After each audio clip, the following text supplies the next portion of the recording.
Hello, I'm Matthew Wright, and welcome to another 6-1 Indie Mini Showcase Developer interview. I'm here joined with Adlin with Dark Science today. How are you doing today? Yeah, great. How about you? Doing well. Thank you for joining me today. Before we do dive into the game, why don't you tell me a little about yourself?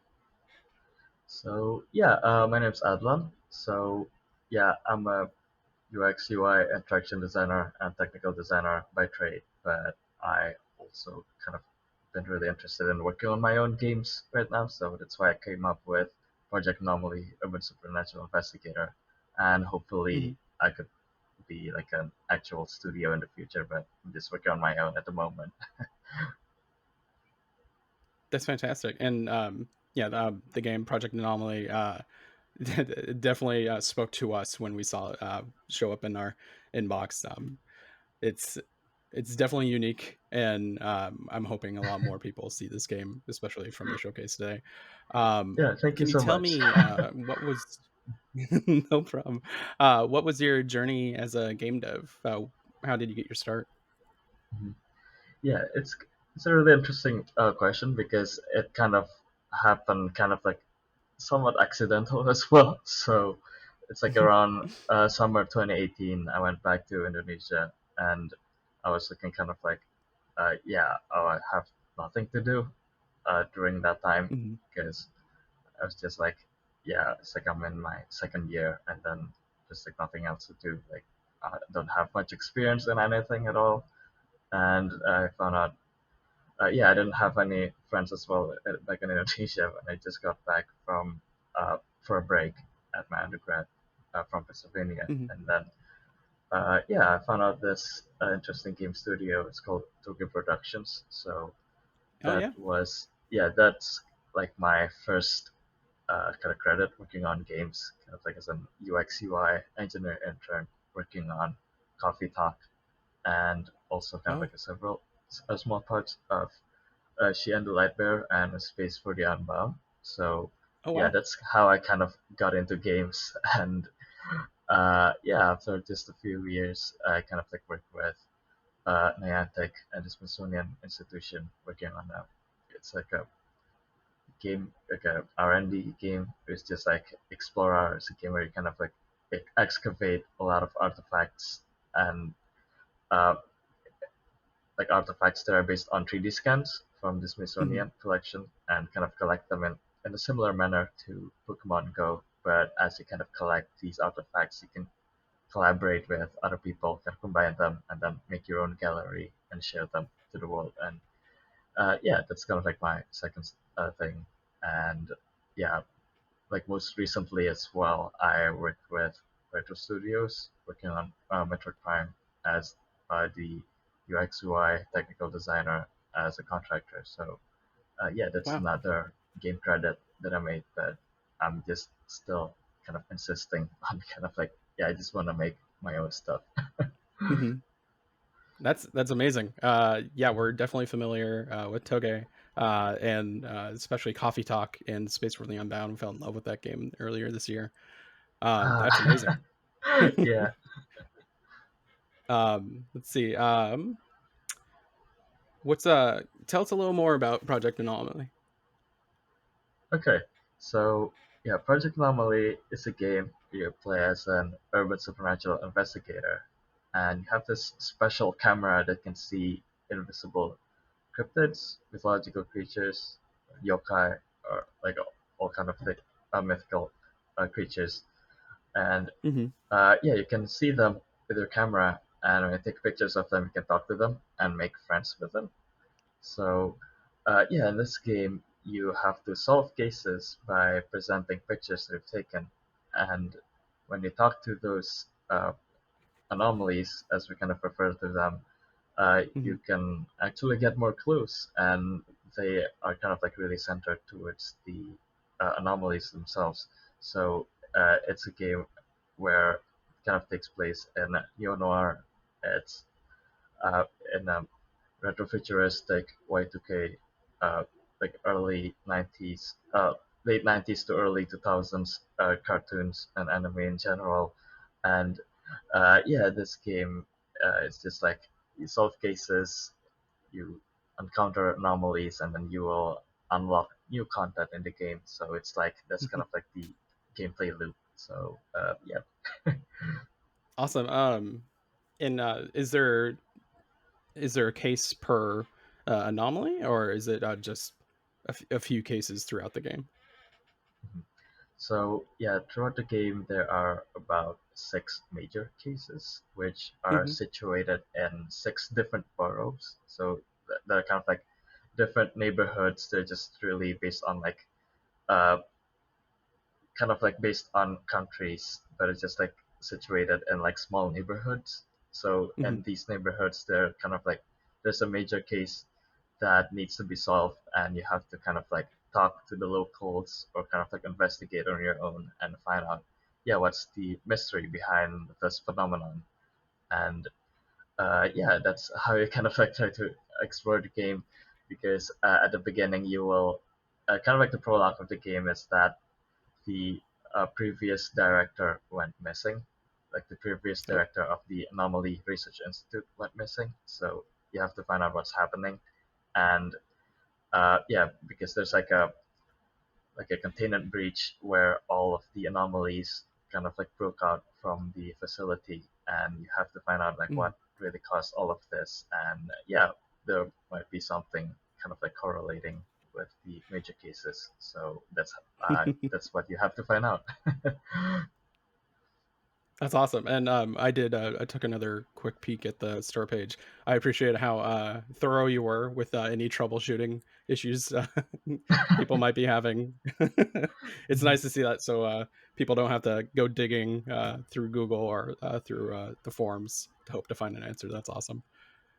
Thank I you. did Yeah, also. because I'm just sorry. Yeah, because I'm just kind of like debugging stuff on my own Mhm, and try to solve the bugs. And yeah, there's like a most recent patch, kind of like about a month or two, a month or 2 months ago.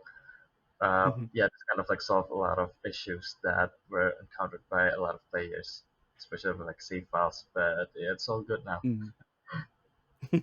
That's good. I did notice, it looked like you were also retaining, like, the regional names, for the anomalies. So, Mhm. um like, so not like what, the American name might be for, what appeared to be, Sadako or such. Like, it looked like you were actually using, where the names come from. That's really cool. Oh Because, yeah. uh, playing a lot of games in America, you get a lot of butchered translations. So it's nice Yeah. there won't be any confusion. Yeah, because I really want to keep this as authentic as possible. I want to make these Mhm, anomalies that are just really based on real world mythologies, and yeah, try to kind of adapt them really close to their kind of like really close to the source material, but I just want to add some kind of mhm. like personal flair to that. Kind of like, yeah, try to add some personality, try to make them kind of like really interesting to explore in the game. So yeah, that's kind of how I kind of adapt these creatures and just try to keep it as close as the source material, but try to make it kind of more expressive in general. That's awesome. Um, Obviously, there's if you look at the game, it looks like there's influences. Can you tell us, what some of your personal influences, are for, this game? I see. So, yeah, it's highly inspired by Pokemon, like photography games, like Pokemon Snap Mhm, and Fatal Frame, and also there's a huge section where you kind of encounter anomalies from like based on like real life mythologies. Really inspired mhm, by Shin Megami Tensei or the Persona series. We can just talk to mhm, like demons like in the game, and I'm also inspired by the Ace Attorney series, where you kind of like mm, yeah, there's like a case, so you have to solve these cases by presenting your evidence. But in case of kind of like an actual inventory in the game, you use your gallery, like a phone, mhm, like a camera gallery, which are mhm. really populated by all the pictures that you've taken with your camera, because the game has like an object recognition system. So that's where uh, yeah, that's where I kind of like take a lot of inspiration from, and also kind of inspired by Outer Wilds. in terms of Oh the yeah. structure in general, kind of like a discovery and research based game where it's kind of like takes a lot of iteration to kind of finish things, but as Mhm. you kind of each playthrough is like incremental research, so you don't really lose at like one. You have to do like multiple shifts in the game, try to discover and kind of like solve cases. So yeah, that's kind of like where I took a lot of inspiration from. That's awesome. That is a juicy package full of a lot of inspiration. That's awesome. Yeah. um, inside and in real life, or inside the game, I should say. What would you say are some of your favorite um, urban legends or cryptids? Mhm. So yeah, this is where I actually kind of put a lot of more of a like a personal story as well, because uh, you don't see a lot of uh, urban legends or mythical creatures from Indonesia, which I really come from. So Hmm. yeah, this has also got kind of like what kind of inspired me as well to try to make this game, because there's like a lot of uh, kind of like urban legends, kind of like story that's been told from like mouth to mouth from other people that doesn't have any digital footprints at all, like on the Hmm. internet. So I felt like, yeah, what would be really interesting if you can just put all these stories, like what really shaped up the society in the past, kind of like really, what really made them think about, yeah, it's like, yeah, there's this really interesting thing. Like, I mean, some of them are already like really debunked, like through scientific like research. Like, yeah, this is not possible, but in some way, it actually kind of like tried to find, kind of like try to shape up like the kind of like the society's mindset on. Yeah, this is like, oh yeah, this is the scary thing shows up at night. You have to you don't have to kind of like stay up all night. So yeah, this kind of like there's like a really interesting like moral perspective when it comes to stories like this. So yeah, I just believe that this would be really interesting to be placed in a video game as kind of like a digital archive, so it Hmm. doesn't get lost.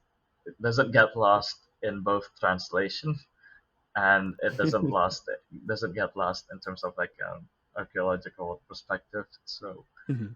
yeah, that's why that's where I took a lot of like inspiration from. Yeah, just like this is where uh, yeah, it's just like really based on real life mythology.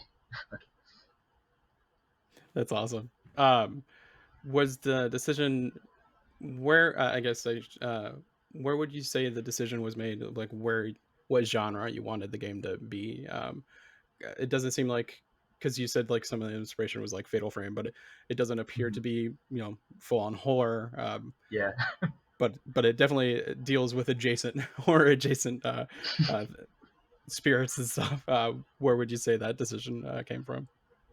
yeah, this is where it gets really interesting, because when it comes to like recommending people or kind of like showcases in general, it's just like, yeah, I'm gonna showcase this in like horror games and stuff, but no, it's this is too cute for horror games, and then I just try to like showcase this for like cute games or like cozy games in general. Like, no, no, this is too creepy for us. Like, okay. But yeah, this is where I kind of like try to push kind of like boundaries in general. Like, yeah, how about if we just make something that's just borderline interesting? This is something that's just it's just creepy and cute at the same time. But I just Mhm. really like the vibe. So yeah, maybe I just because I really grew up on this specific cartoon called Courage the Cowardly Dog. Oh So yeah. Oh yeah. yeah, that's where I took a lot of inspiration from, because yeah, everything just looks crazy, like CGI, Uh-huh. uncanny. Uh, all these animations just show up, and then it still has some kind of like really comedic and kind of like really heartwarming conclusions at the Mhm. end. So that's where I actually took a lot of inspiration from that series as well, and kind of like what really shaped up the genre as well. Like, yeah, because I felt like games that are just like too predictable are just like, Hmm. yeah, not that much interesting. So that's where there's a lot of element of surprise in the game. That's awesome. Yeah, yeah, I'm very familiar with Courage. The King Ramsey song lives rent free in my head. Uh, Yeah. it's one of the spookier episodes. Yeah, this is kind of like a teaser of maybe something that you will see in the full game. Kind of like, yeah, you will see a bunch of things that you will never expect. So try to expect that. Oh boy, I'm not sure if I'm ready to see that again. Yeah. But yeah, um, I also keep kind of like, yeah, I kind of try to keep it like it's not gonna be full on mature. Like there's no mhm, gore at all. Like there's no like full gore or blood or kind of like deaths, like mutilation and stuff. There's nothing. You won't see anything as far as that. It's just like something that's just like uncanny or creepy, mhm, and just want to keep it like, yeah, maybe like people who has kind of like reading ability can enjoy the game. So hopefully, just like all ages can just like really enjoy that. That's kind of like what I'm kind of like aiming for in terms of that's demographics. great. So yeah. Yeah, because our head editor at our website, Harry, he cannot handle scare. So something like this, it's fantastic because it can introduce a lot of people who can't do horror to a lot of things that are prevalent in living within horror. So that's really cool. uh, yeah, it's more about kind of like a love letter to horror as a media itself, because you Hmm. see that a lot of horror media in general is just like it's all about the jump scares or it's all Right. about, yeah, being scary at all, but it doesn't really question of yeah, what are these like the titular character, like the monster of the week and stuff. It's like they only just like show up and then just scare you, and then like the protagonist either have to kill or capture them, and that's all. But we never really question that. What if these creatures, these monsters, really just like us? Like they have certain motivation, they have their own like morality system as well. Kind of like what they think of life in general. So that's kind Hmm. of like really inspired the game. Like, what if we can understand creatures that are just like, it's not you. Like we're all different, and Hmm. try to understand them in a more kind of like in a social way. Like you just like don't really see things like from the cover, so you just have to try to understand the anomalies. So that's a really huge aspect of the gameplay of the game. That's fantastic. Um, it's still currently in development. Do you have any sort of release window for the game? And is it do you think just PC for now, or are you eyeing other platforms in the future? Mhm. Yeah, I'm aiming for all platforms, kind of like the traditional PC, and then Switch, PS4, Hmm. Xbox, PS4, 5, and then Xbox, and yeah, that's where I kind of like really aiming for. And yeah, for the release date, I can't really say that much because I'm just working on my own at the moment. But Hmm. if I happen to have like a collaborator in the future that would kind of like that could make the development a bit faster. And Hmm. yeah, I'm just trying to, yeah, hopefully try to finish this on my own. But uh, yeah, just keep in touch with that. It's kind of difficult as well to showcase kind of like games like these, because at the same time I don't want to spoil the experience from Hmm. like trailers, either from trailers or kind of like the development showcase and stuff like that. But yeah, I might do more of kind of like small teasers for each chapter, so people can keep like keep getting engaged. Like, yeah, this game is still in development, even though it's really slow and inconsistent, because I'm just working on my own and kind of like a lot of personal issues on my own. But yeah, I tried my best to try to put my time into develop the game, and hopefully it will be released soon. So yeah. Well, definitely take your time. No rush. It's on all of our radars right now. uh, like focus on yourself first and foremost with anything you do. But the game looks fantastic. And I Oh, keep thank you. seeing it. Is that a They Live poster behind you, or Oh, is that? Oh, yeah, that one. Oh, yeah, yeah. It's like the on my the camera. Yeah, it's like it's not a camera. It's not a poster. It's a figure. oh, Yeah, oh, that's it's awesome. like yeah, it's like it's one of my favorite movies from John Carpenter. From Yeah, John Carpenter. Yeah, that alley fight scene alone. yeah. There's like 5 minutes of this guy Right. training. Put on the glasses.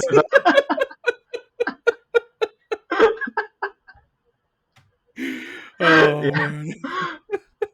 because this is also kind of one of the first augmented reality in media in general. So I felt Hmm. like, oh yeah, this is like an interesting perspective. This also kind of applies to Project Anomaly in a way, where it's just like, yeah, it's like you can't see anything with your eyes, but you use like a special glasses. You use like Hmm. a camera, and then you'll see things that the normal eye can't see. So it might be inspired by that as well. Subconsciously. Oh, well, Alan, thank you so much for joining me here and talking more about the uh, game and yourself. We really appreciate you sharing your game with us and the entire community, and hopefully the world gets more eyes on this game now. Um, Oh yeah, thank you so Seriously. much. Yeah, because yeah, I'm also kind of like still thinking either I should get like a publisher or maybe Hmm. like a whole studio if like anyone has the same creative vision as mine. So yeah, that's something that I'm kind of like still thinking or kind of like looking for like in the next few months. So yeah, Yeah. Wow. That's awesome. Well, hopefully, we're able to help in what little way we can. Hopefully, this has gotten more eyes on it and helps you out. yeah. Thank you so much for the showcase, and I highly appreciate that. No problem. It's our pleasure. Thank you once again, and check out more of our interviews here on 61indie, or Mhm. yeah, 61indie.com or youtube.com/61indie. Thank you. Have a great Yeah, day. I'll check it out. Yeah, thank you so much. All right then, see ya. Thank you.